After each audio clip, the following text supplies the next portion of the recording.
Big boss Malayalam season 5 അനിയൻ മിഥുന്റെ വിഷയം ഇത്രയും വഷളാകാൻ ആരാണ് ഉത്തരവാദി? എൻ്റെ അഭിപ്രായത്തിൽ ബിഗ് ബോസ് ടീം തന്നെയാണ് അനിയൻ മിഥുനേക്കാട്ടിലും കൂടുതൽ ഉത്തരവാദി എന്ന് എനിക്ക് തോന്നുന്നു. ഈ സീസൺ സ്റ്റാർട്ട് ചെയ്തപ്പോൾ തന്നെ ലാലേട്ടൻ പറയുകയുണ്ടായി, വെറുതെ നമുക്ക് വിചാരിക്കുന്ന ആർക്കും അങ്ങ് കയറി ബിഗ് ബോസ് ഹൗസിലേക്ക് വരാൻ പറ്റത്തില്ല. ഇതിനൊരു പ്രോസസ്സ് ഉണ്ട്.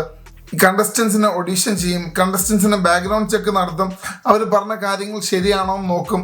അതെല്ലാം കഴിഞ്ഞിട്ടാണ് ഒരു കണ്ടസ്റ്റന്റിനെ വീട്ടിൻ്റെ അകത്തേക്ക് വിടുന്നത്. അപ്പോൾ ബാക്ക്ഗ്രൗണ്ട് ചെക്കിലും ഇതുപോലത്തെ ഓഡീഷൻ ചെയ്ത സമയത്തും ഈ ഒരു കാര്യം ഏഷ്യനെറ്റിന് മനസ്സിലായിട്ടുണ്ടായിരുന്നെങ്കിൽ അനിയൻ മിഥുൻ എന്ന ഒരു കണ്ടസ്റ്റന്റിനെ വീട്ടിൻ്റെ അകത്തേക്ക് വിടാൻ പാടില്ലായിരുന്നു.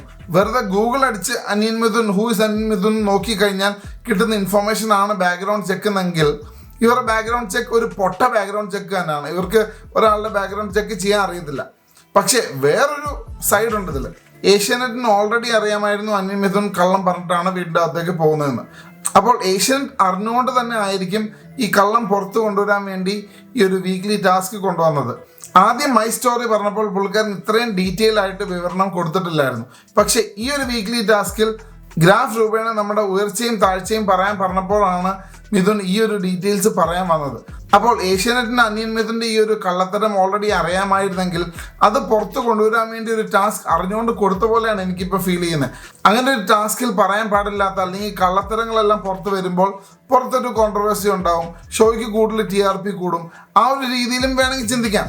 അപ്പോൾ ഈ നടന്ന ഒരു അവസ്ഥയുടെ കാരണക്കാരായിട്ട് എനിക്ക് തോന്നുകയാണെങ്കിൽ അനിയൻ മിഥുൻ ഇങ്ങനൊരു കള്ളം മെനഞ്ഞൊരു സ്റ്റോറി ഉണ്ടാക്കി.